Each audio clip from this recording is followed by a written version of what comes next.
তো বন্ধুরা আমরা প্রায় পৌঁছে গেছি এখানে। এবার দূরে মনে হয় আপনারা দেখতে পাচ্ছেন, একটু একটু মনে হয় ওই যেটা দেখা যাচ্ছে ওটাই কিন্তু ফোর্টটা।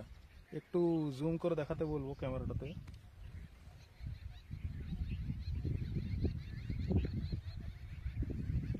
তো প্রায় পৌঁছে গেছি, আর 2 কিলোমিটার যা দেখা যাচ্ছে এখান থেকে।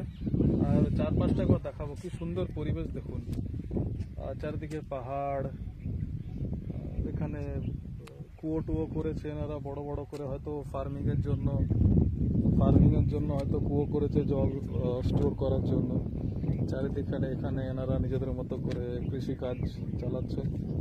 চারদিক কি সুন্দর পাহাড়, এবং অনেক মানুষের ঘরটারও করেছে এখানে যা দেখতে পাচ্ছি, হয়তো ফিউচারের কথা ভেবে। একটু আগে আমরা শহরের মধ্যে ছিলাম, আবার এক্ষুনি पाहाड़े चले एलाम। तो पुणे बेसिकली एरकम एक जगह, मनोरम जगह। गाइस आप लोग देख सकते हो, हम लोग ऑलमोस्ट पहुंच गए हैं और 2 किलोमीटर दिखा रहा है यहाँ से फोर्ट, वो दूर में। तो आपको बाद आगे की फोटोज जो है वहां जाने के बाद आपको दिखाता हूँ। Stay tuned.